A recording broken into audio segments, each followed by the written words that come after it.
Daqui 3 minutos tu encerra, pode ser? Pois não, claro, senhor presidente. Tá, Mais comecei 3 aqui. minutos. Ah, achou minha toga? Que show de bola. Ó, ao vivo O em senador Francisco já estava logado aqui, Salomão. Ele vai fazer. É, de Brasília. Senador Francisco, boa tarde. Boa tarde, desembargador Fraga. Prazer falar com o amigo. Igual, Um já está aqui, abraço. Obrigado, Carlos. já tá aqui o senador Abraço grande aí Salomão. ao desembargador Salomão também, ao Fernando. Aguilar, Bergman, Muito boa tarde, desembargador Francisco. Só representantes falta da um, Polícia Pública. só falta um aqui, já iniciamos. Ó, a padrão. Só depois, talvez, eu consiga, lá dentro do YouTube, depois que eu gravei, fazer um... Boa tarde, desembargador Francisco. Boa tarde, desembargador Salomão. Como é que está o amigo? Tudo bem? Eu vou... Tudo bem. Ué, como é que algo deu errado?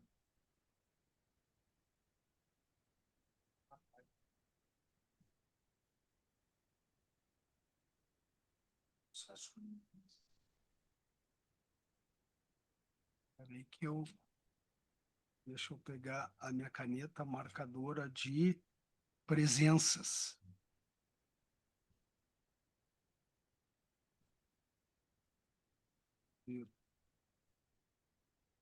Minha caneta. Qual é o processo? Doutora Nádia está presente. Boa tarde, doutora Nádia.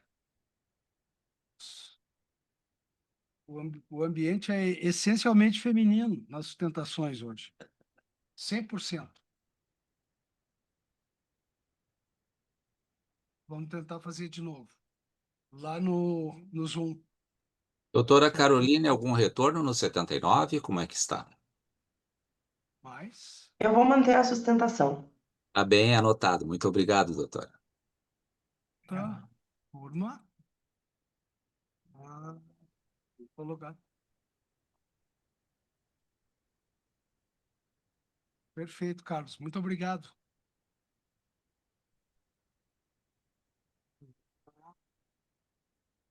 Sim, tá explicado. Mostrar senha, avançar. Tá?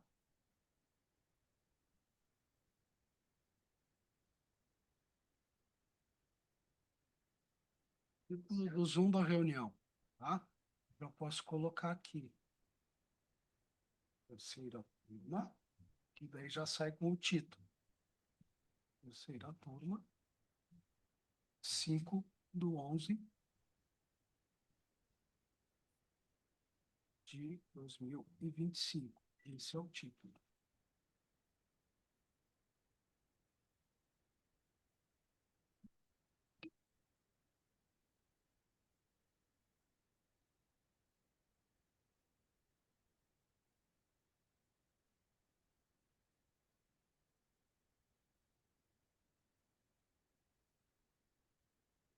Já gravando, presidente. Boa tarde, já boa sessão. Senador Francisco. Boa tarde. Kelly hoje está em Brasília. Boa tarde novamente. Desembargador Salomão. Ministério Público, Procurador Keylor. Já trabalhou no Mato Grosso, Santa Catarina. E aqui na terceira turma, estamos na dúvida, talvez seja a estreia dele na terceira turma. Bergman, Dagmar, os dois atentos ao chat. Os advogados podem fazer contato no chat. Os dois estão atentos ao chat. Presentes a doutora... Meu nome é?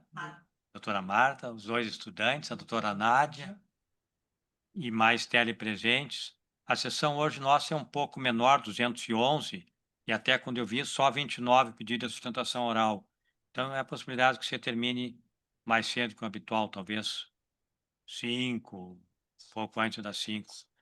Nós temos um evento importante hoje na nossa escola, uma inauguração de fotos de ex-diretores da escola e uma sala em nome do Paulo Val, foi juiz aqui na região, presidente da associação e uma figura ilustre do direito do trabalho aqui no estado e, de certo modo, em todo o país. E acredito que vamos conseguir ir nesse evento no final da tarde. O Berbo está se organizando ali.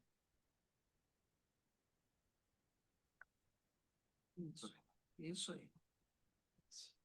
Eu localizo. Podemos? Podemos iniciar, então. Né? Nós vamos iniciar, então, pelo processo número 9 da pauta.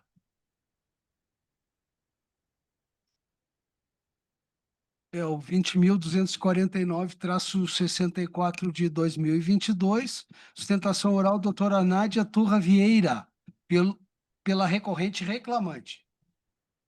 Doutora Nádia, boa tarde. Só um Boa pouquinho, tarde. temos o senhor vereador Salomão, ouvimos a doutora, né, Bárbara? Eu só quero ver se é esse. Porque teve 2 processos. Sim. Esse é um processo que teve uma audiência gravada, né? Sim, Tá, eu acho que é esse. Eu vou dar. Sim.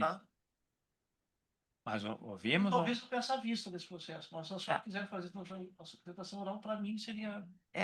eu prefiro fazer a sustentação nessa oportunidade. Tá bem. Tá. Estamos lhe ouvindo. Boa tarde a todos. Eu cumprimento essa egrégia turma na pessoa do senhor presidente, representante do Ministério Público, servidores e todos os demais que participam dessa sessão.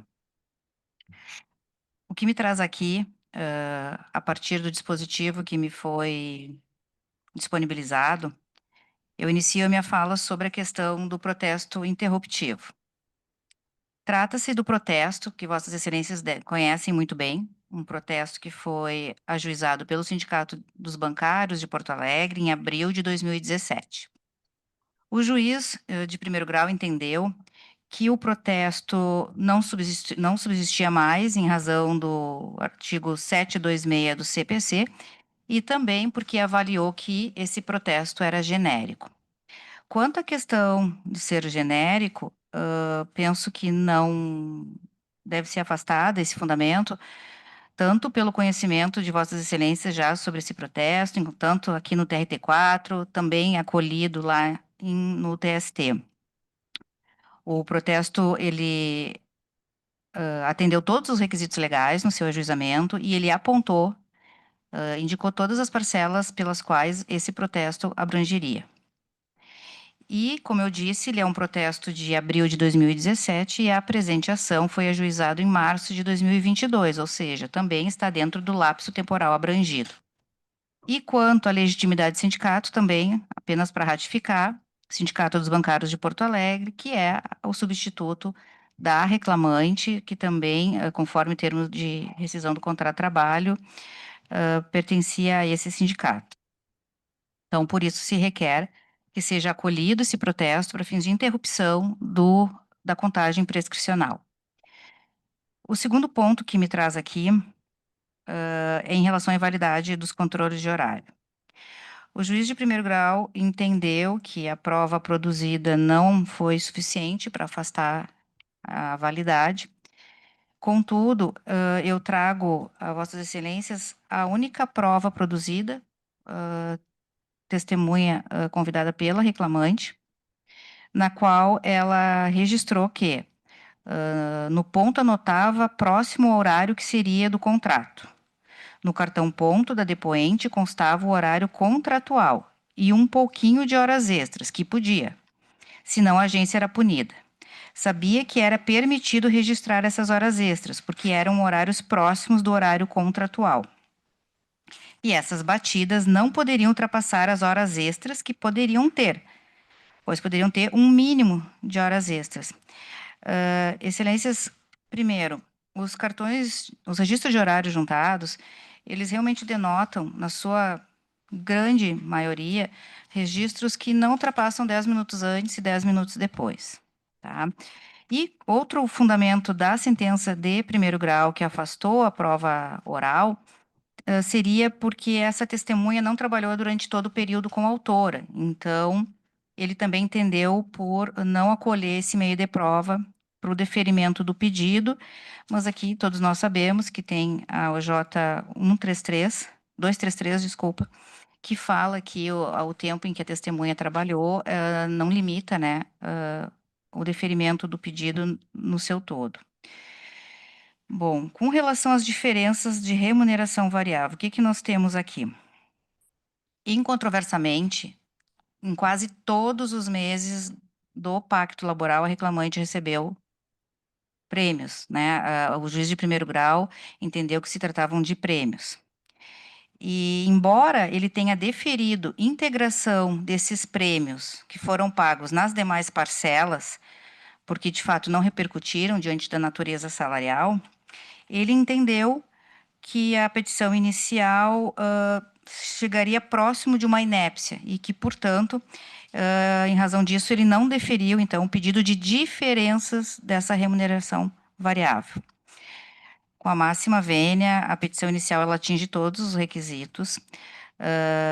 E, além disso, foi contestada adequadamente pelo reclamado, que disse que todos os valores pagos estavam corretos e que esses pagamentos eles obedeceram políticas próprias do reclamado, que eram aplicadas conforme o cargo ocupado, que no caso da reclamante estaria completamente correto o pagamento.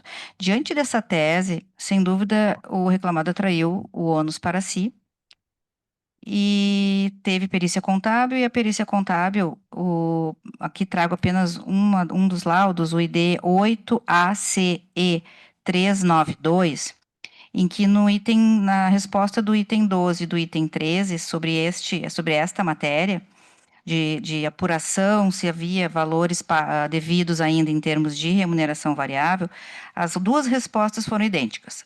Prejudicado, a documentação nos autos não possibilita a demonstração de como são apurados os valores pagos.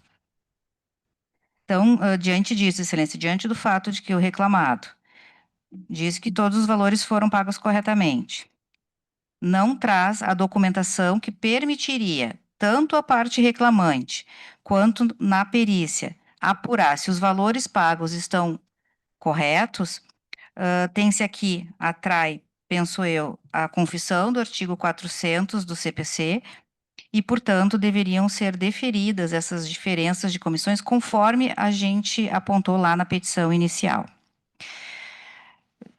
Me encaminhando para o final, em relação aos honorários de sucumbências, Excelências, o juízo de primeiro grau, ele fixou em 5% de honorários de sucumbência sobre o valor da liquidação. Né? Então, um dos pedidos do nosso recurso se refere exatamente sobre essa base de cálculo, né? De que os 5% que foram fixados, eles devem ser apurados pelos pedidos que foram julgados totalmente improcedentes, exatamente nos termos do precedente 242 do TST. E, por fim, a questão dos critérios de atualização monetária, a autora entende que essa discussão ela deve ser debatida na fase de liquidação. Eu agradeço a atenção de todos, registro mais uma vez a minha satisfação aqui nesta turma e desejo uma boa sessão a todos. Pois não. Tá. Ponto de vista. Sim. Então, cumprimentos. Até a próxima. Pode ser 13 de dezembro? Claro. 13 de dezembro, doutora. Combinado. Obrigada.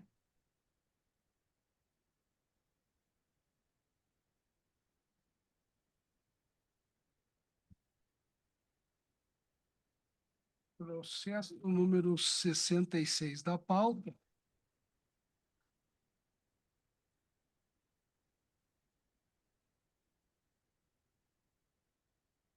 R$ 20.376-16 de 2024, sustentação oral, Dr. Renato Kliman Paese, pela recorrente e reclamante. O Renato tem a palavra, bem-vindo. Presidente Fraga, boa tarde, desembargador Salomão, desembargador Rossal, que está aqui por vídeo, senhor procurador do trabalho, secretário, servidores e colegas. O processo em questão, esse vem da tribuna aqui, diante da proposta de voto e da sentença de primeiro grau, apenas para reforçar e ratificar os termos do recurso no pedido de nulidade do feito por cerceamento de defesa. Isso, no entendimento da parte autora, é fundamental, no sentido de que não foi permitida a mesma realizar prova oral com relação a um fato que foi decisivo para que o juiz de primeiro grau julgasse improcedente o pedido. O pedido é de horas extras pelo aumento da carga horária mensal de 180 para 220 horas. Pois bem, houve desde a inicial a indicação de que o reclamado, à época do aumento da carga horária, ele buscava obter dos seus empregados um termo de adesão ou de espécie de requerimento e solicitação para que houvesse o aumento da carga horária. A inicial, inclusive, desde a inicial, isso é debatido, né? Foi dito que tal política administrativa de aumento da carga horária, aplicada notadamente aos empregados da área administrativa, envolveu obrigação de assinatura de memorando, vide em anexo, o memorando foi juntado com a inicial, com texto padrão, no qual o empregado solicitava, e foi colocado na inicial, entre aspas, o aumento da carga horária. Veja, excelência, na réplica, o reclamante deixa claro que pretende produzir prova oral para demonstrar os fatos que foram alegados desde a inicial. E, para surpresa do reclamante, o juízo de primeiro grau encerra a instrução sem a realização da audiência seguinte de instrução, houve apenas uma audiência inicial, encerra a instrução, não permite a realização da prova oral e julga improcedente o pedido. E qual é o fundamento? O fundamento de que houve a autorização, o mútuo consentimento por parte daquele documento. As razões do juízo é, uma vez que a parte autora assinou o aditivo de aumento de jornada de trabalho, presume-se a manifestação válida da vontade em atenção ao princípio da livre pactuação. Presume-se. Princípio iuris tanto. Tem prova em contrário. Isso aqui não é um princípio. Presumir não é iuri. E a prova em contrário, a reclamante informou desde o início, informou na réplica que pretendia fazer, através de prova testemunhal. Mas essa prova não foi permitida, não foi realizada a audiência de prosseguimento. A juíza levou concluso, após a réplica, sem realizar a audiência de prosseguimento, como se fosse um processo de debate meramente e exclusivamente de direito e que não envolvesse fatos. Mas os fatos foram postos desde a inicial. O reclamante teve o cuidado, desde a inicial, fazer referência a esse documento, e informar que esse documento havia um vício de consentimento. E se Vossa Excelência analisarem decisões dessa casa sobre processos semelhantes, se não idênticos, com o mesmo reclamado, em todos se buscou fazer a prova de que estas autorizações, solicitações feitas pelos trabalhadores do Conceição da área administrativa era um formulário padrão e que as pessoas ficaram receosas de não assinar e assinavam, e havia uma pressão da chefia para que assim o fizesse e procedesse. Essa é a prova testemunhal que se busca, Excelência, e por esse motivo é que se pede, no recurso ordinário, que seja acolhido a preliminar de nulidade de processamento de defesa, que retorne os autos à vara de trabalho e que se permita à parte autora realizar a prova testemunhal em relação a este fato, que, repito, foi decisivo para a decisão de improcedência desse pedido. Muito obrigado, Excelência. Boa tarde. Comentário do Renato pela sustentação. Renato, eu ouvi atentamente. Eu acho que, primeiro, cumprimento o doutor, por já estar desde a peça inicial apontando essa questão. A sustentação é consistente, me lança alguma ponta de dúvida, mas a mim, pessoalmente, me parece que não, porque é um procedimento padrão, né? Nós teríamos que anular todo o procedimento do hospital, mas eu vejo que os colegas do vereador Salomão já apresentou divergência, o vereador Francisco está com alguma dúvida, provavelmente que eu fique vencido, né? E por transparência eu digo que a sustentação me lançou uma ponta de dúvida, mas não a ponto de mudar, Mas vamos ouvir, talvez eu fique vencido. O segundo é o desembargador Francisco. Já tem Pois divergência é, do presidente. desembargador Salomão ali. Eu não havia me manifestado sobre a divergência, ou havia, em princípio, acompanhado Vossa Excelência, mas eu vou pedir vênia, e eu sempre, e nós, em geral, na terceira turma, sempre privilegiamos a oportunidade de prova, né? E, no caso, me parece que o reclamante foi diligente, anunciando que pretendia produzir prova, então eu vou, nesse caso aqui, pedindo novamente, venha Vossa Excelência, eu vou acompanhar o voto divergente do desembargador Salomão, quem deve fundamentar com melhor exatidão, porque foi quem lançou inicialmente a divergência. Com o brilhantismo de sempre. Desembargador Salomão, a divergência. Presidente, novamente renovo a boa tarde a todos presentes, os vídeo aqui.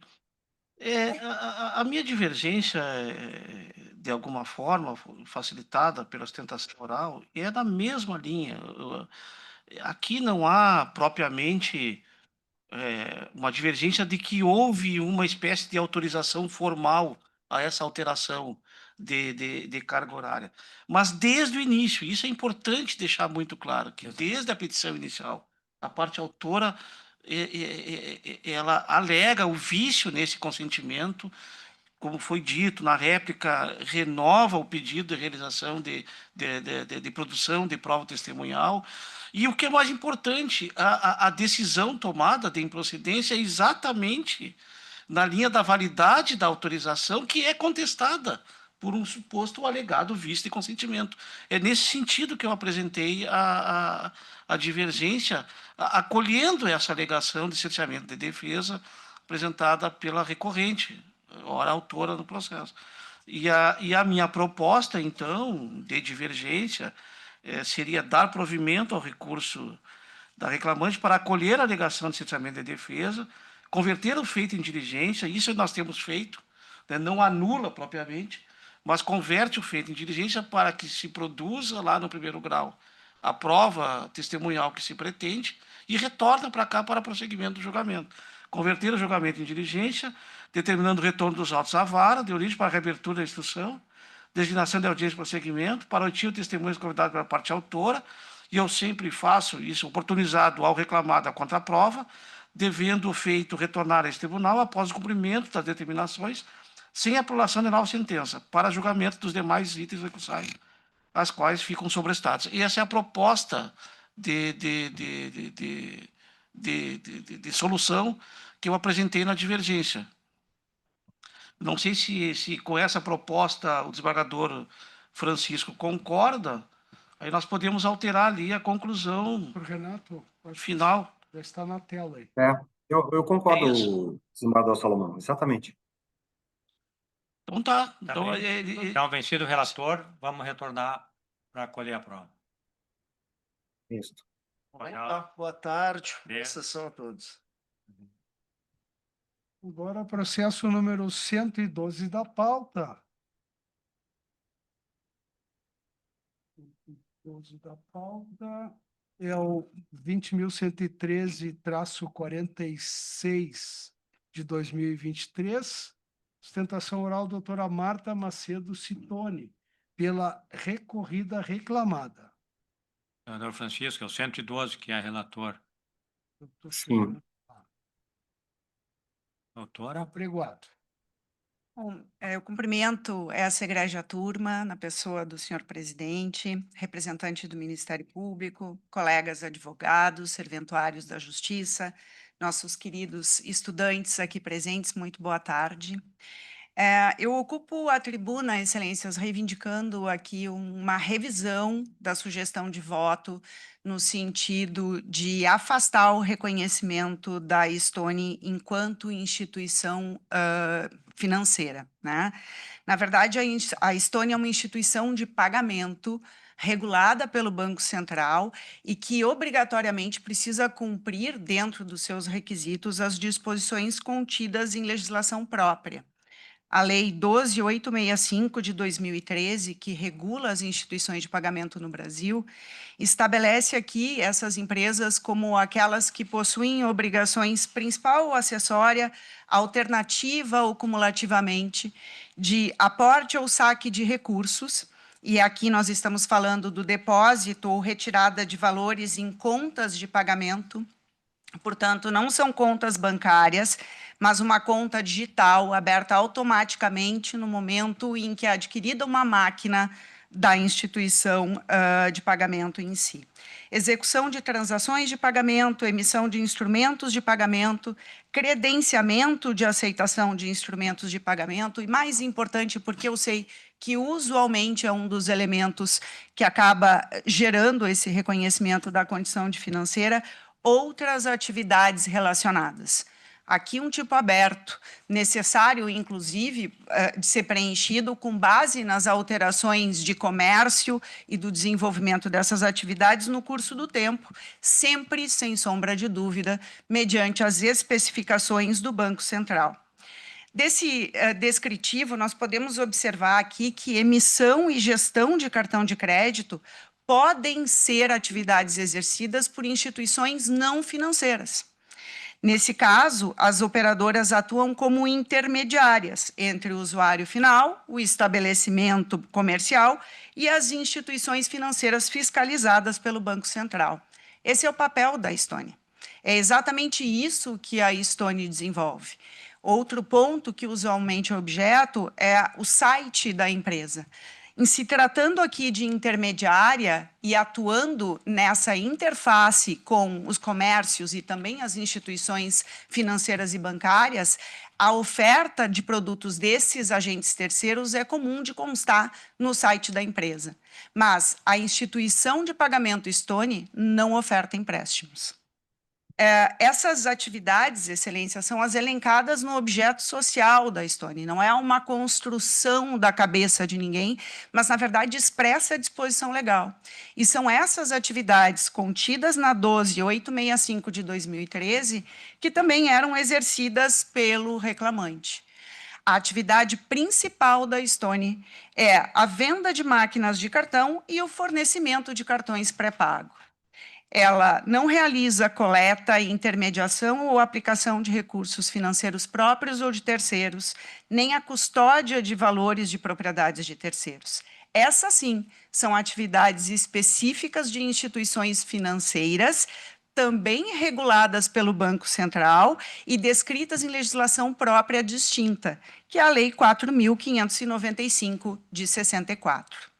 O reclamante, inclusive, confessa em depoimento que ele não realizava qualquer controle de ativos ou operações financeiras dos contratantes das máquinas da Stone e também não realizava empréstimos ou financiamento. Estamos falando de uma confissão real, Excelências, sequer uma hipótese de confissão ficta. É oriunda do depoimento pessoal do reclamante, neste caso. E é importante que se frise que, se essas atividades fossem desenvolvidas, seja pelo autor ou pela empresa por outros meios, isto estaria proibindo a empresa de operar em função da fiscalização do Banco Central sobre este elemento.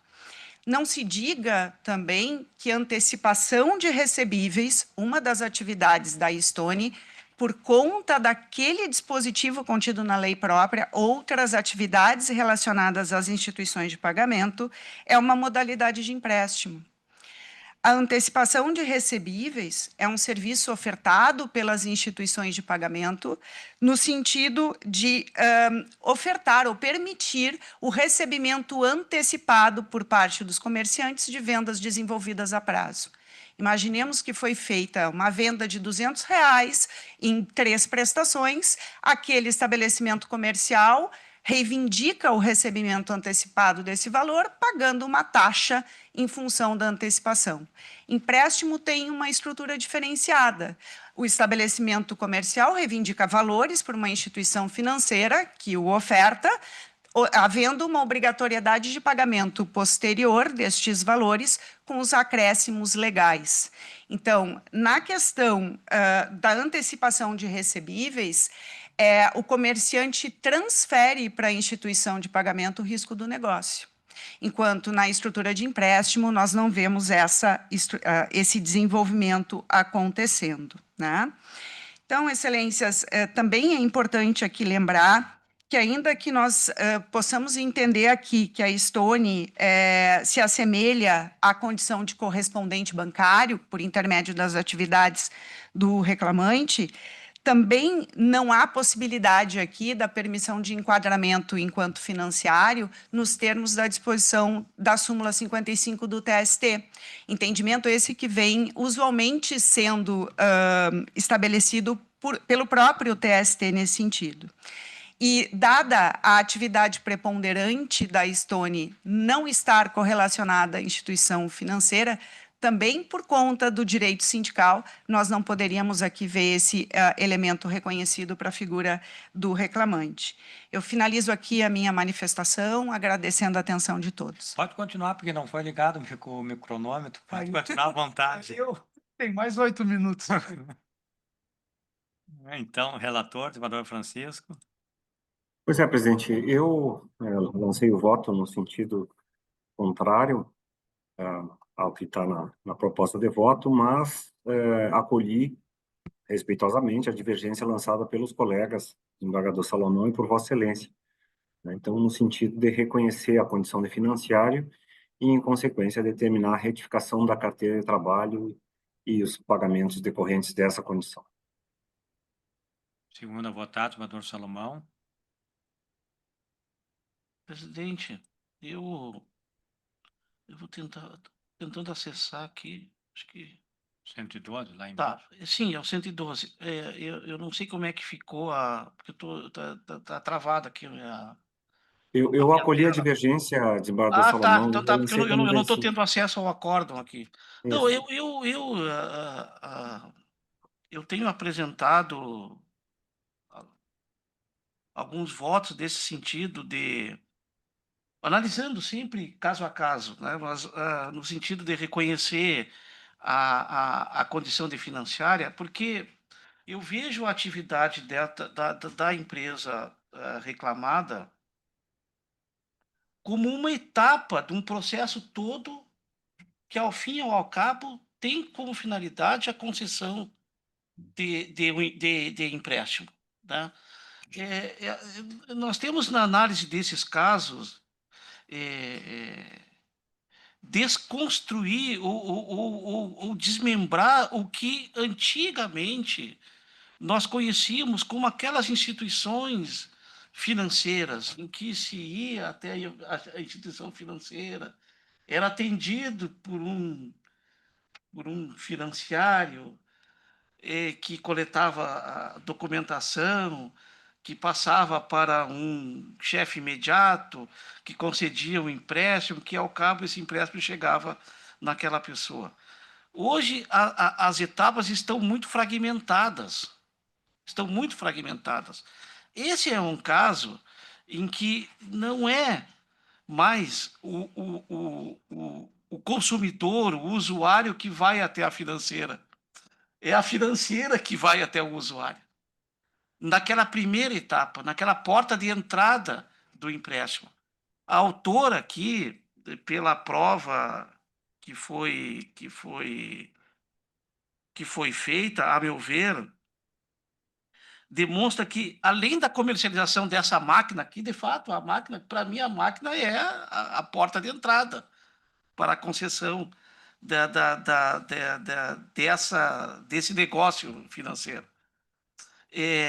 A prova, para mim, demonstra que, além da comercialização das máquinas, a autora fazia venda de seguros na loja, seguros de vida, e aí é o ponto mais importante que eu acho, que foi tocado pela doutora, a questão da antecipação de recebíveis. Antecipação de recebíveis com cobrança de taxa. Quer dizer, é uma atividade tipicamente financeira. A empresa antecipa para aquele comerciante o recebível dele, tá? Antecipa, mas cobra uma taxa, que, ao meu ver, muito claramente, equivale a juros. E aí eu aplico e eu vejo nessa atividade, na atividade da autora e na atividade da empresa reclamada, a incidência da norma do artigo 17 da Lei 4595 de 64, que fala: consideram-se instituições financeiras, para efeitos dessa legislação, as pessoas jurídicas públicas ou privadas que tenham como atividade principal ou acessória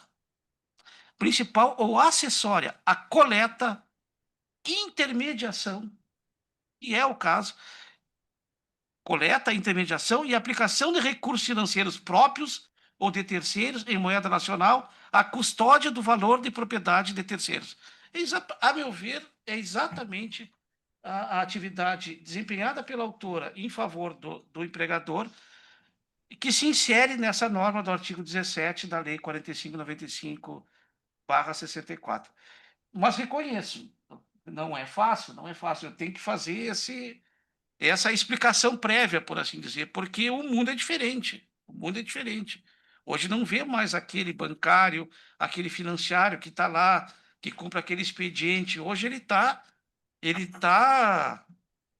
espraiado sob diversas formas, mas que ao fim e ao cabo consiste em todo esse caminho, todas as etapas que configuram, a meu ver, nítida atividade de financeira. Resumidamente é isso. Olha, eu sou o terceiro a votar, doutora, cumprimento pela sustentação. Eu sei da importância do voto relatório, da divergência, eu acompanho a divergência, acima de tudo, pela atividade específica do reclamante. Eu digo isso porque, às vezes, eu tenho voto no sentido favorável ao que a doutora sustentou. Então, nesse aqui, fica vencida a divergência, como a doutora viu. Obrigado pela companhia. Obrigada, boa tarde, boa sessão a todos. Eu vou ter que sair porque simplesmente a minha tela Trancou? trancou. Eu vou abrir de novo. Agora já estamos pelo Dagmar, né? Oi? Já estamos pelo Dagmar. Dagmar, já contigo agora. Os presentes já, só 3 estudantes. Já passei a lista, senhor presidente, para o secretário. Advogado, nós vamos chamar aqueles que não declinaram. Se houver algum equívoco, o advogado for do lado, avise.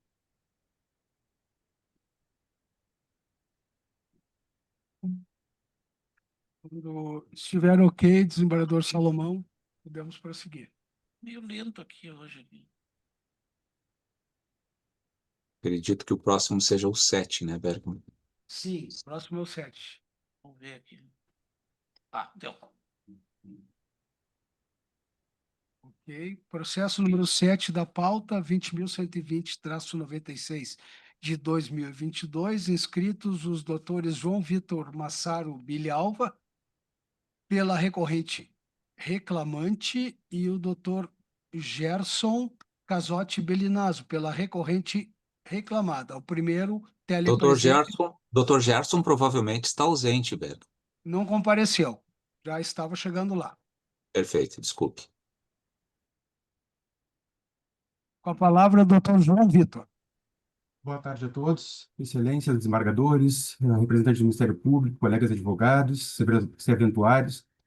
Excelências, diante da proposta de voto, eu vou me ater, obviamente, apenas ao item do cerceamento de defesa, que, que justamente foi pedido pela reclamada, né, uma preliminar de cerceamento de defesa, que foi acolhida, e por isso, Vossas Excelências optaram por que o processo retorne, no primeiro grau, para que seja possibilitada a oitiva de testemunhas.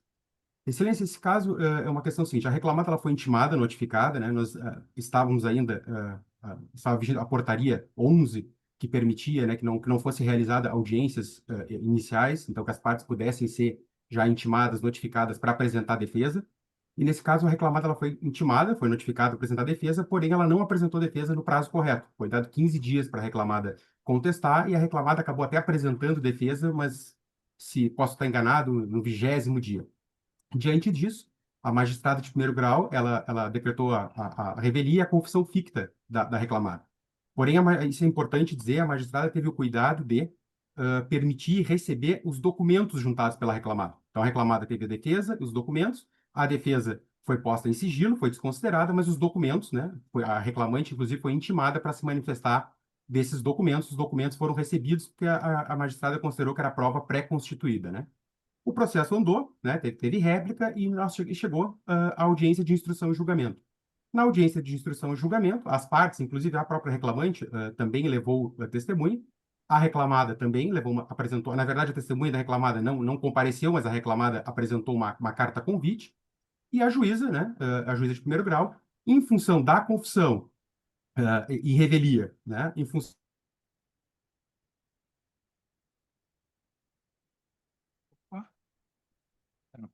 Tá bom, doutor? Doutor João Vitor, Sim, trancou também no telepresencial. Tá meio. Eu já tinha trancado aqui. Trancou outros também, Dagmar? Trancou no online aqui também. Não tá bem hoje. Mas é bom fazer, porque sexta-feira vai ser pior. Sexta-feira tem anúncio de ciclone. Mas os outros advogados estão se movimentando ali, né? Sim, provavelmente o doutor vai reingressar, porque ele caiu agora. parei nos 4 minutos. Deve estar Presidente, reingressando. quem sabe passamos para um próximo. Passamos para o próximo. E o doutor, faltam 6 E- minutos para ele, Dagmar. Se ele entrar, tu Quando avisa ele no chat. retornar, Ele tem mais 6 prosseguimos. minutos para falar. Tá, Dagmar? Perfeito, senhor presidente. Então, qual é o seguinte, O Beto? seguinte é o processo número 12 da pauta.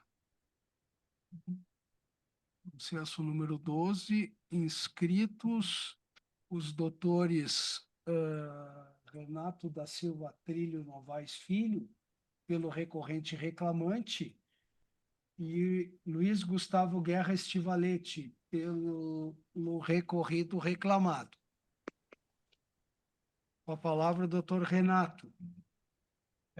Excelências, uma boa tarde a todos, boa tarde a todos os embargadores, representantes do Ministério Público e demais colegas. Como eu informei no início, eu, a princípio, não tenho interesse na sustentação oral, mas eu fiquei com uma dúvida em relação ao dispositivo, porque no dispositivo contém que foi afastada a prescrição total do direito de ação e pronunciar a prescrição das parcelas vencidas e exigíveis anteriores a abril de 2017. A minha dúvida é se a turma já julgou o mérito em relação à política de grades ou se o processo vai retornar à vara de origem para que seja feito o julgamento de mérito do processo.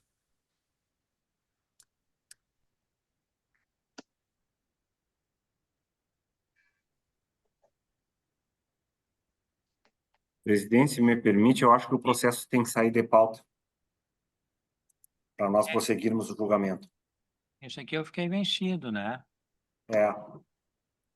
Mas aí eu acho que o processo tem que sair de pauta, como bem Mas é que o lembrou o desembargador advogado. para Salomão já julgar. avançou.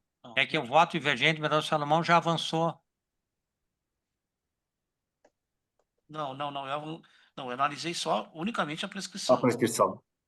Não avançou já? Não. O processo tem que sair de pauta, presidente. Então vamos ter que adiar para o dia. Doutor Renato, doutor Rui. Vamos adiar para o dia 3 de dezembro, é isso? Doutor Renato, doutor. Doutor João Vitor, já retomamos o seu, tá bem? Já vamos lá, já vamos lá. Doutor Renato, Luiz Gustavo, então, dia 3 de dezembro.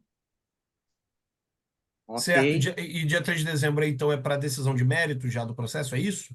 Acho que sim, doutor. Vamos ver. Tá legal. Tá bom, Vamos então. ver. Perfeito, Ou então. não, Tá não legal. vai ficar registrada a questão da prescrição, vamos decidir tudo lá nesse dia. Perfeito. Obrigado, boa tarde. Boa tarde, obrigado, excelências. Boa pauta.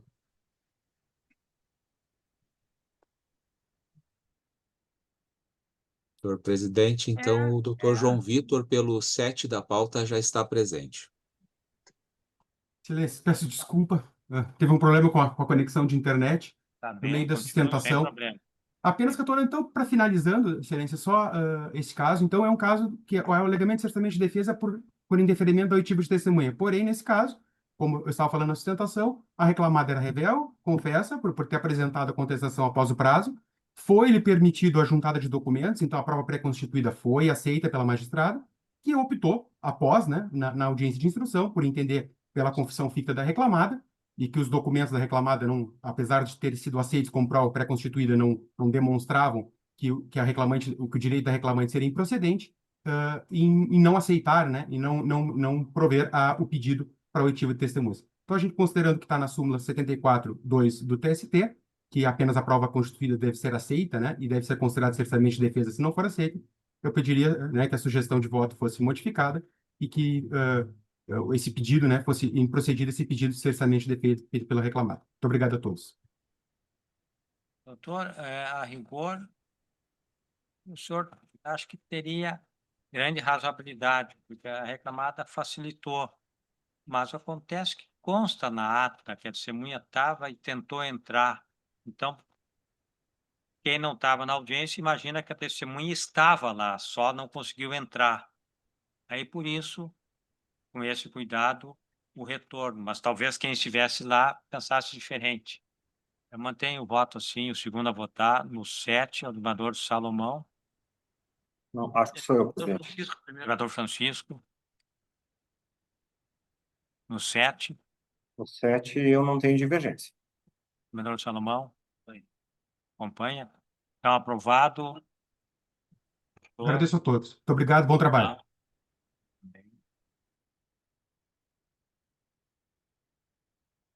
Depois a gente vê isso aí. Presidente, o Dagmar faz registro do interesse de um dentro do 27, que não tem pedido de preferência, não tem pedido de sustentação oral, e eu não identifiquei, O doutor Odir apenas está presente para acompanhar o julgamento. mas ele não tem credencial nos autos, Dagmar. Não sei de que parte ele tem interesse. O doutor Odir pode esclarecer, está presente. Quem sabe vamos para o próximo. Doutor Odir, o senhor está Esse é o online? próximo, né? Esse é o próximo. Não, é o 27 da pauta. Sim, mas seria o próximo, tá? Não tem nada, é esse. Não. Se tivesse, seria o próximo. Sim, na ordem seria o Então, próximo. chama. Processo número 27 da pauta, 20.209-17 de 2023. Não tem o registro do doutor Odir representando qualquer uma das partes. E o doutor representa qual parte, doutor? O doutor Odir está com a câmera fechada e o som fechado, não se manifestou.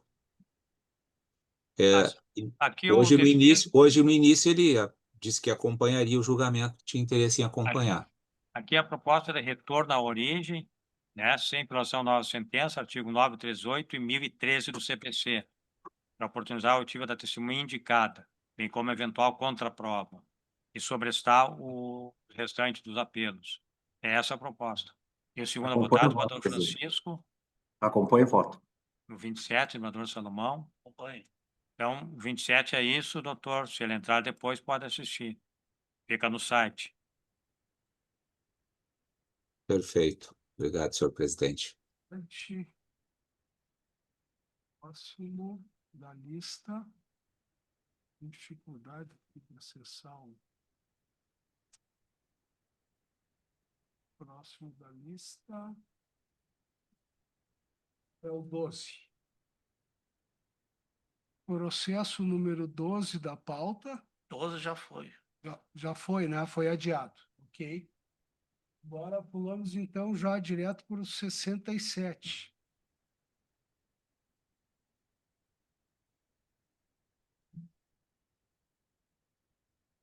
Sete é o 20.433-09 de 2024. Sustentação oral, doutor Luiz Gustavo Guerra Estivalê, pela recorrida reclamada.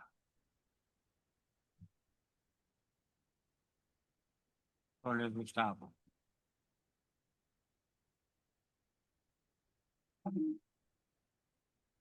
Doutor Luiz Gustavo, com a palavra.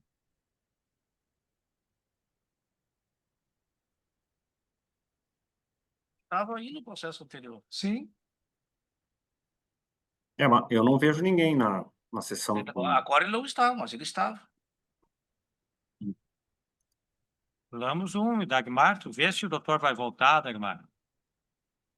Eu estava fazendo um registro aqui. Qual é o que o Bergman pegou agora? 67. Até porque eu numerei todos os presentes com o processo o número da pauta, e o 67 estava. Faz contato com ele ou não, Dagmar? Ah, tá. Perdão. Ele acabou de declinar no chat e saiu. Tá bem. Tá Então, esclarecido. então 67 é o que nós temos no Eu monitor. acompanho o Segunda voto de vontade Vossa para Excelência. Francisco, acompanha, Esmador Salomão. 67.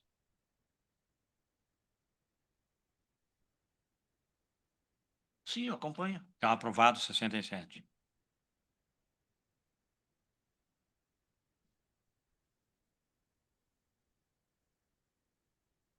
É o 72.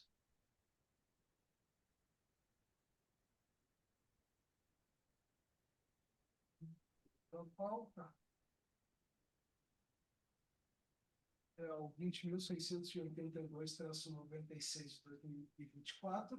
Sustentação oral, doutora Fernanda Yasmine dos Santos. Pode aproximar o microfone, Bergman, se puderes, um pouquinho só. Está com um pouco de ruído pela recorrente reclamada JBS. Melhorou bastante, Bergman. Obrigado. Obrigado. Certo, obrigada. Boa tarde, cumprimento a egrégia turma e os demais presentes na pessoa do presidente. E venho à tribuna requerer a revisão da proposta de voto, especialmente com relação à declaração da rescisão indireta do contrato de trabalho, né, dando provimento aí ao recurso ordinário do reclamante. No presente caso, o reclamante, então, busca a rescisão indireta do contrato de trabalho, com fundamento de que houve o descumprimento das cláusulas contratuais, notadamente o não fornecimento de EPIs, o não pagamento de horas extras. Contudo, a reclamada gostaria de destacar aqui que a gente tem, inclusive no próprio laudo pericial, uma confissão do reclamante de uso de EPIs. Apresentamos ali o pagamento de horas extras ou a compensação, e na ótica da reclamada, realmente não há elementos hábeis a ensejar a declaração de rescisão indireta do contrato de trabalho, tendo em vista que não se torna insustentável a relação de trabalho, inclusive pela própria proposta que mantém ali a sentença pelos próprios fundamentos com relação ao adicional de salubridade e às horas extras. Então, a gente sabe que, com relação à declaração da rescisão indireta do trabalho, é preciso que se observe o mesmo rigor para uma determinação de justa causa. E, nesse caso, o reclamado entende e requer a revisão da proposta de voto para que seja negado provimento ao recurso ordinário do reclamante, para que não seja determinada, então, a rescisão indireta do contrato de trabalho com os pagamentos das verbas rescisórias. Era justamente nesse sentido a minha fala hoje aqui na tribuna. Obrigada. Não, comenta, doutora, pela objetividade. Aqui nós colocamos dois fundamentos, doutora, a questão do regime compensatório sem critérios claros e definidos e a questão da insuficiência de EPI, embora tenha talvez não em número suficiente, porque é isso que o reclamante traz. Mas eu, pessoalmente, isso não está no voto, acredito que a rescisão indireta tem que ser examinada de uma maneira um pouco mais ampla, né? O contrato de 1 ano e meio, né? Mas, enfim, os fundamentos que tem no voto são esses dois.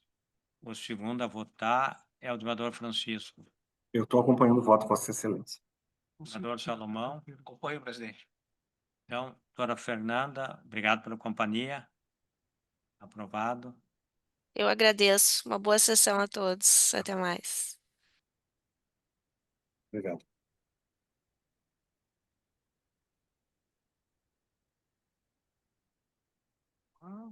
Este foi 72, passamos para o 79.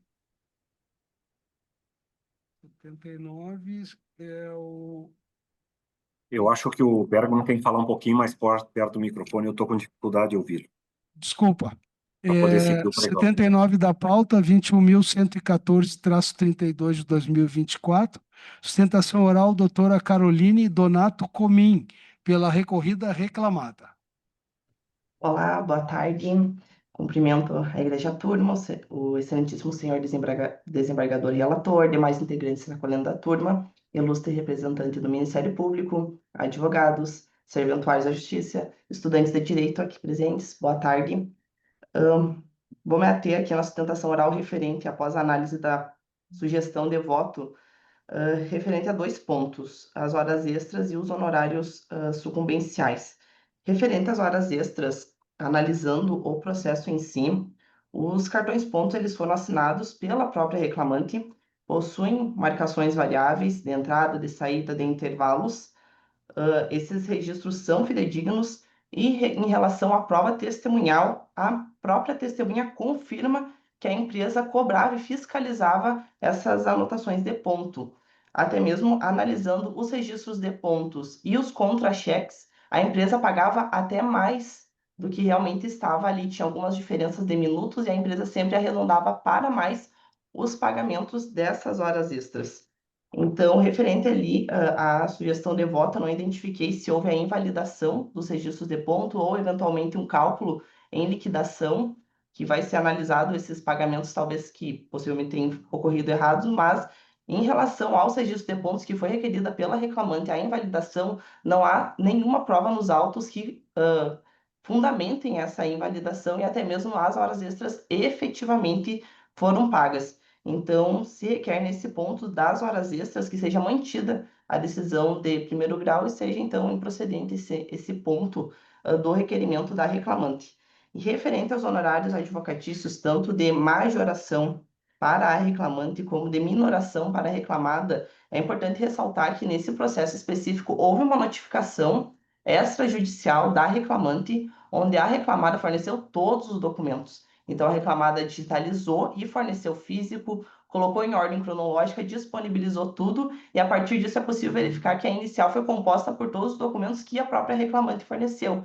Além disso, houveram uma audiência inicial de conciliação, uma audiência de instrução com uma testemunha todas telepresencial, então não houve uma grande dilação probatória com perícias ou grande oitiva de testemunhas. Então, entendo que os honorários devem ser mantidos no sentido que o juiz de primeiro grau determinou, ao passo que também a minoração dos honorários da reclamada também deve ser mantido, o que o juiz de primeiro grau determinou, visto que houve sim uma questão de sucumbência recíproca ali, até mesmo de trabalho da própria reclamada em relação a isso, considerando as determinações legais, né, de arbitramento de honorários.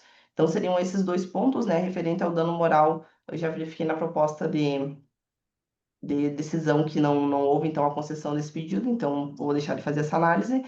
E, então, chegando ao final, por todo esse exposto, né, que negue provimento ao recurso ordinário da reclamada, mantendo integralmente a sentença de primeiro grau. Muito obrigada. Bem, doutora Caroline, pela objetividade. Aqui nós temos que os registros estão aptos a comprovar a jornada. Você aceitou os registros, doutora? Só que você encontrou algumas diferenças e tem um período inicial que não se viu o cartão, tem aquela controvérsia, então do período inicial vale a média destes, as horas essas de aqui. Então são essas 2 questões, diferenças que existem e a média de diferença para o período inicial, mas você aceitou os cartões. E essa questão dos honorários, eu cumprimento a empresa por ter contribuído ao princípio da colaboração, temos agora no Código de Processo, mas acho que isso, apesar de merecer elogios, não chega a modificar a questão dos honorários. E os honorários não estamos atualizando, né? E aí estamos cuidando da atuação dos profissionais e da diferença das partes, né? A situação do reclamante é diferente da situação da empresa, então por isso o voto. Segundo o desembargador Francisco.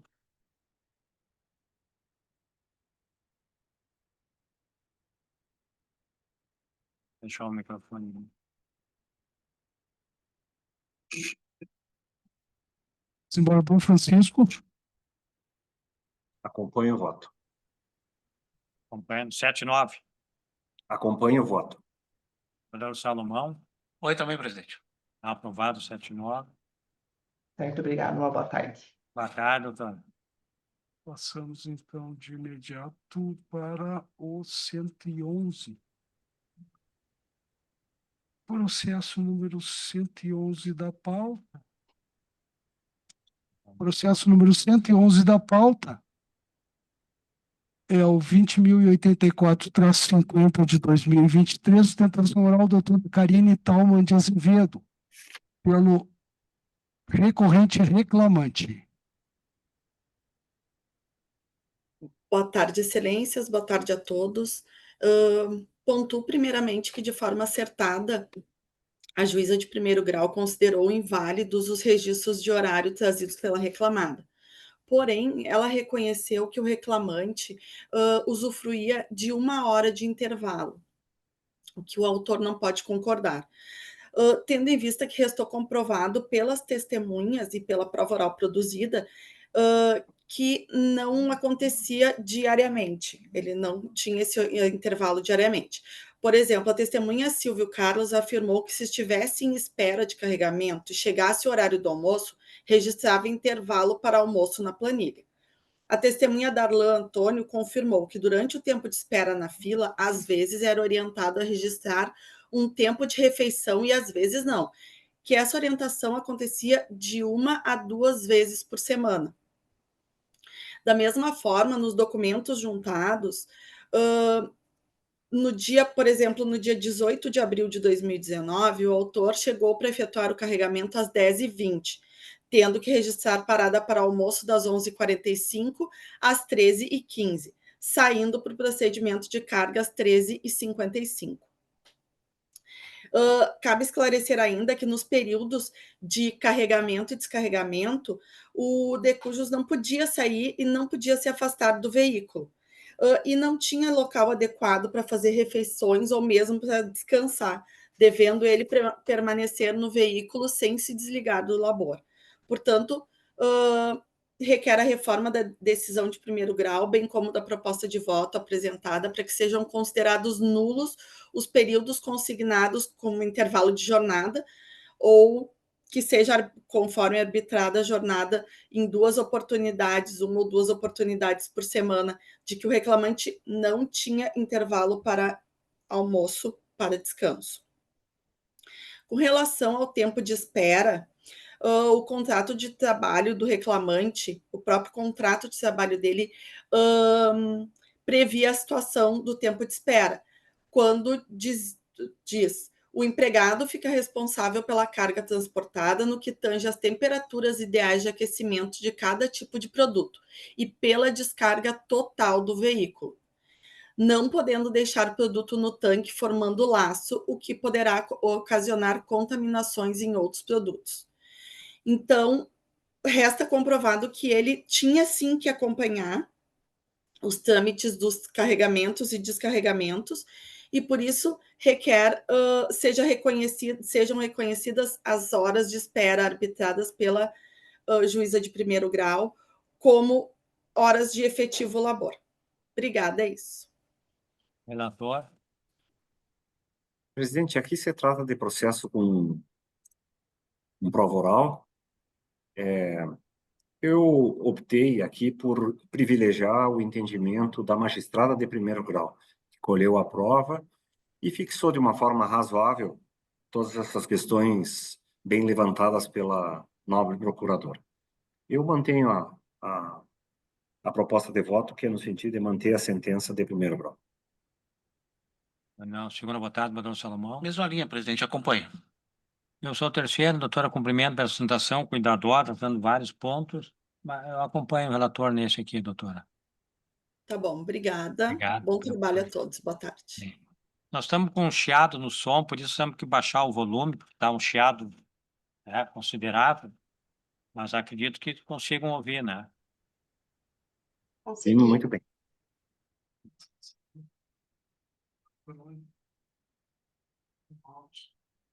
Processo número 131 da pauta. 20.370-72 de 2024, sustentação oral, doutora Ângela Maria Soldá Sotili, pela recorrente reclamante. Boa tarde, nobres desembargadores, demais integrantes da turma. Boa tarde, colegas presentes, servidores. Faço-me presente nessa ocasião para requerer a revisão da proposta de voto quanto ao pedido de rescisão indireta em decorrência das doenças ocupacionais que a reclamante desenvolveu ao longo de mais de 30 anos específicos, 30 anos completados, que serão completados mês que vem, no desempenho das mesmas atividades em prol da reclamada. Foi o seu único emprego. Trabalhou por mais de 20 anos na desossa, no abate de aves, ainda na época da Nória. Também trabalhava na produção, por último, trabalhou na produção dos embutidos, sempre com movimentos sequenciais, rotineiros, de elevação de ombros, com risco ergonômico reconhecido pelos ASUS que ela fez ao longo de todo o seu contrato de trabalho. Ingressou na reclamada com 21 anos de idade, perdão, e esse é o seu único emprego. O laudo foi claro, embora tenha constado algumas concausas que dividiu o percentual de perda funcional, a reclamante tem 15% de perdas funcionais e 5% ligados diretamente ao contrato de trabalho. Nos dois ombros, síndrome do impacto nos dois ombros de forma bilateral, óbvio, e também no cotovelo direito. Todas essas doenças estão listadas no NTEP. Possuem nexo técnico epidemiológico previdenciário, vinculado à atividade econômica da empresa, da reclamada BRF, o que se presume o nexo causal entre a doença e o ambiente laboral. Além disso, os próprios ASUS, como eu referi, prevêem esse risco ergonômico e biomecânico. Isso demonstra que a reclamada possuía plena ciência das condições nocivas de trabalho que expunha a trabalhadora e assim como tantos outros empregados que desempenham essas funções. Haja vista um TAC descumprido, o que originou a ação civil pública ajuizada há uns 2 ou 3 meses, não recordo, e que obrigou a reclamada a parar por mais ou menos uma semana para poder se adequar aos riscos ergonômicos que estava ofertando aos reclamantes. Só nessa unidade onde a reclamante trabalha, nessa cidade onde ela trabalha, que é Marau, são praticamente 3.000 empregados. Há um registro de mais de 1.000 casos de doenças ocupacionais. Excelências, diante de um quadro assim, uma trabalhadora adoecida por causa do trabalho possui sequelas permanentes, sem qualquer medida eficaz de prevenção. Muito ao contrário, sempre exige-se mais esforço, mais repetições. Impossível sustentar um contrato de trabalho e cumprir com as obrigações contratuais diante dessa realidade. Manter um vínculo nessas condições não preserva o emprego, prolonga o sofrimento da reclamante. E como já reconhecido por esse tribunal em alguns casos semelhantes, até defendidos por nós, a omissão patronal que leva ao adoecimento do empregado constitui falta suficiente para a rescisão indireta.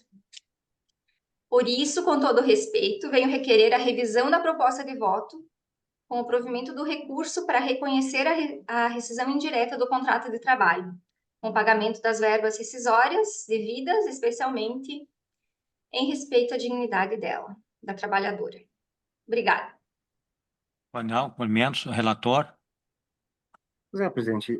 Na verdade, em que pese tenha sido reconhecido no processo 2369.87, nexo concausal entre doenças do reclamante e atividades laborais, né, como bem dito na tribuna, por mais de 28, 29 anos, lá naquele processo a trabalhadora foi considerada apta e o percentual de responsabilidade atribuído às atividades laborais é de 5,2%.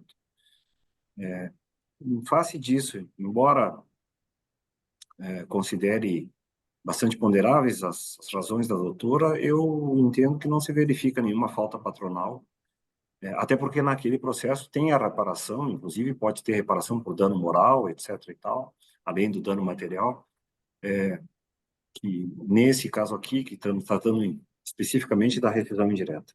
Mantenho o voto. Senador Salomão. Presidente, eu cumprimento a doutora Ângela.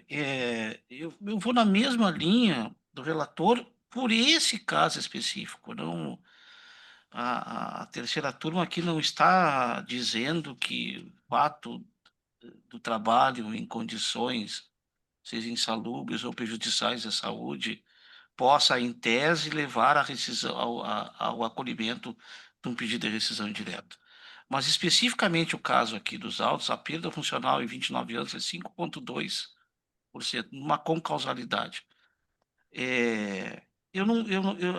O que poderia levar, no meu entender, a esse pedido de rescisão indireta é uma impossibilidade de continuidade do contrato de trabalho, seja por submeter o empregado a condições insuportáveis de trabalho, seja por submeter o empregado a uma condição que não recomende a continuidade do contrato de trabalho, que impossibilite a continuidade do contrato de trabalho, que eu não vejo especificamente na situação aqui, essas que eu posso dizer assim, condicionantes ao reconhecimento da rescisão indireta. Efetivamente, anexo técnico epidemiológico, mas esse fato, por si só, a meu ver, não autoriza o acolhimento do pedido de rescisão indireta. Razão pela qual eu acompanho o relator, presidente. Eu sou o terceiro a votar, em atenção, doutora Ângela. Há pouco eu tentei dizer, vamos ver se agora eu consigo dizer, doutor. Existe um movimento mundial, né, Europa, Estados Unidos, de rejeição a trabalhos que não sejam satisfatórios. Isso é um movimento muito bom, porque termina se conectando com um outro movimento que tem uma origem bem diferente, que é o movimento a partir da ONU, OIT, exigência do trabalho digno. Então, seja a vontade individual de trabalhadores não aceitando trabalhos não satisfatórios, seja uma iniciativa oficial da OIT e ONU para a questão do trabalho digno, são dois movimentos que se conectam e são importantes. Eu tenho procurado, como relator, reconhecer a rescisão indireta em maior número de casos. Mas a senhora viu agora há pouquinho, eu não consegui, porque tinham 2 pontos só. E o meu voto foi fundamentado só em 2 pontos. Aqui tem um ponto que o relator está dizendo que já foi reparado no outro processo. Tem esse argumento de que está apto e que a perda foi pequena. Então, nós estamos presos nesses argumentos. E aí, né, embora a sustentação tenha ampliado um pouco o debate, a questão da dignidade, né, eu fico preso à questão concreta trazida e aí termino acompanhando o voto do relator. Mas fico satisfeito porque conheci Marau na década de 60, numa cidade muito pequena, e hoje só numa empresa tem mais habitantes, pessoas, do que tinha quando eu conheci a cidade em 65, Sim. 76. É isso? Hoje em dia, enfim, depois há uns anos já desenvolveu bastante, temos bastante indústrias aqui. Claro que a maior delas ainda é a BRF. Então, Obrigada. Muito obrigada pela acompanhamento. atenção. Obrigado. Bom Obrigado. trabalho. Temos apenas mais um, presidente, que é o 170 da pauta.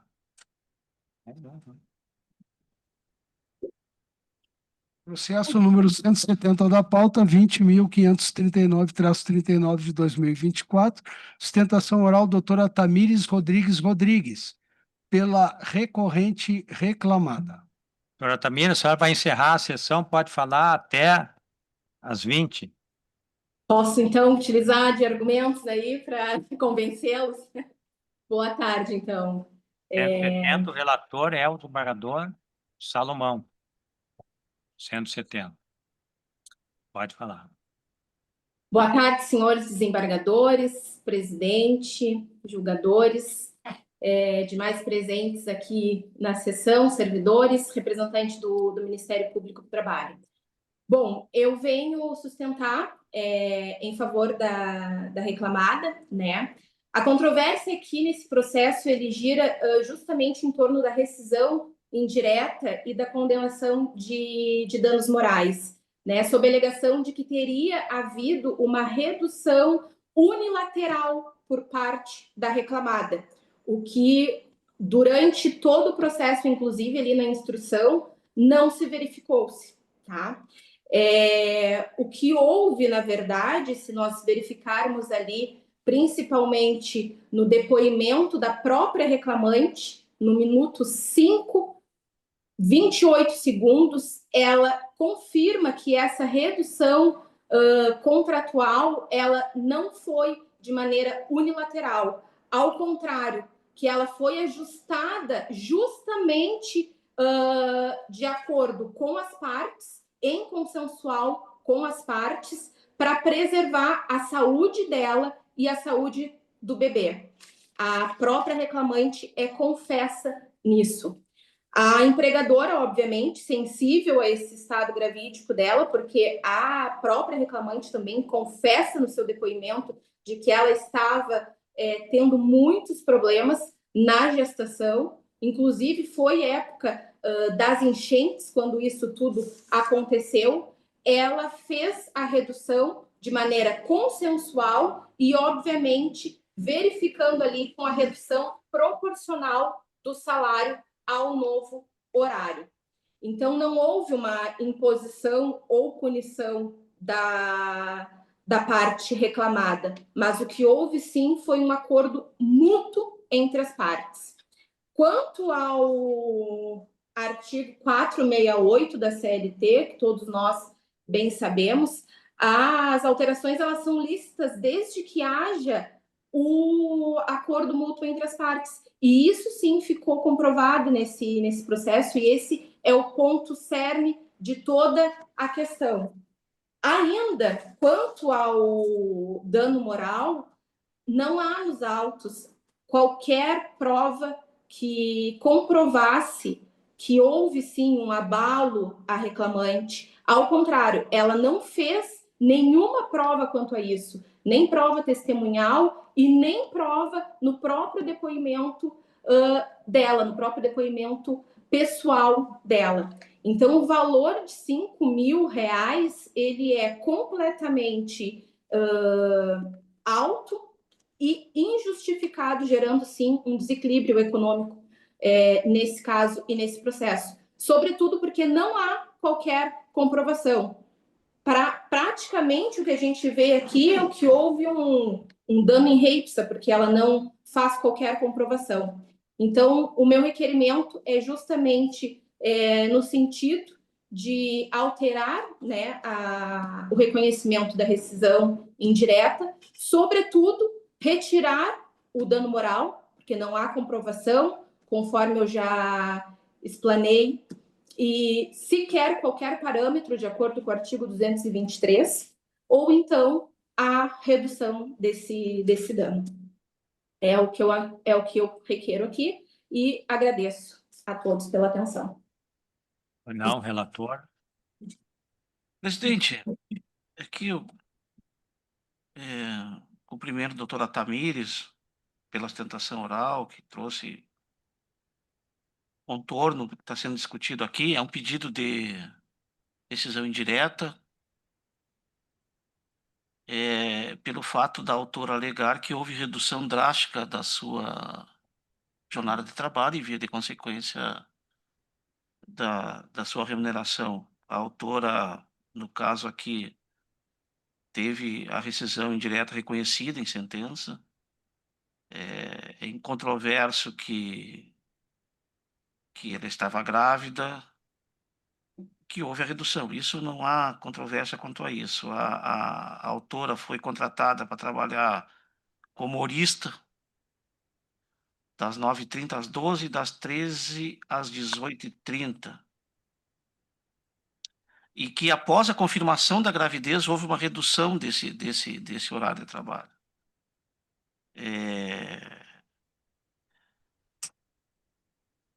A empresa alega que, após a confirmação da gravidez, sugeriu que a jornada fosse reduzida, tendo em vista os problemas de saúde da autora. De alguma forma, a autora diz que, no primeiro momento, aceitou essa redução. E, efetivamente, essa redução foi levada a efeito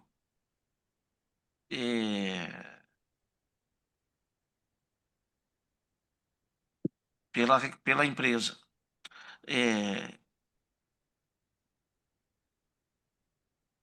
Ocorre que essa redução, durante esse período da redução, a autora,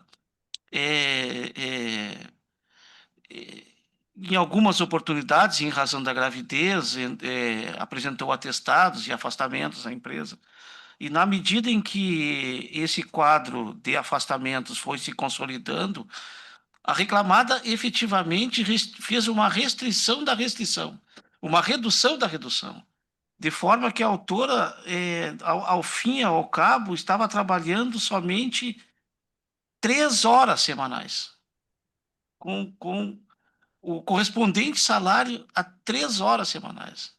Então, houve uma redução da redução da carga horária. E é esse, na verdade, o fundamento do pedido de rescisão indireta, que é acolhido no primeiro grau, e que eu estou confirmando aqui, porque não há como sustentar essa situação. Mesmo que num primeiro momento a autora tenha dito lá, num primeiro momento, no sentido de que havia aceito a redução, sem uma maior análise, o que ocorre é que no desenrolar dos fatos, essa redução acabou se mostrando excessivamente prejudicial à empregada, de forma que eu encaminho o voto nesse sentido, na mesma linha do juiz de primeiro grau. É isso, presidente. Senhora Tamires, cumprimento pela sustentação. Eu sou o segundo a votar. A senhora viu há pouco, a gente às vezes votar com alguma dúvida nisso, eu tenho convicção em acompanhar o relator e a sentença. Acho que o procedimento da empresa não dá para aceitar mais, ainda tratando-se de uma ex-gestante. Então, acompanho. O terceiro, vereador Francisco. Da mesma forma, presidente, acompanho o relator. Então, aprovado, 170. Obrigado pela companhia, doutora Tamires. Obrigada. Boa tarde a todos. Então, vencemos a pauta? Boa tarde. Graças ao nosso procurador na estreia na turma. Porque É quente, presidente. sim, cumprimos a pauta, meu Francisco. Graças ao nosso procurador aqui, o estreia na turma. Muito obrigado, presidente, pela gentileza de permitir que eu faça de forma presencial. Não, e está muito melhor aí, porque aqui tem ameaça de ciclone na sexta-feira. Fique por aí. E além Aqui tem ciclone, mas é de outra natureza. Sempre. Tá bem, tá bem. Então, Tá bem? cumprimentos a Muito todos, ao obrigado. Dagmar, ao Bergman, Francisco, Salomão. Um abraço aí. Abraço, Secretaria, abraço. Salomão. Abraço a todos. Até logo, Dagmar. Tchau, tchau.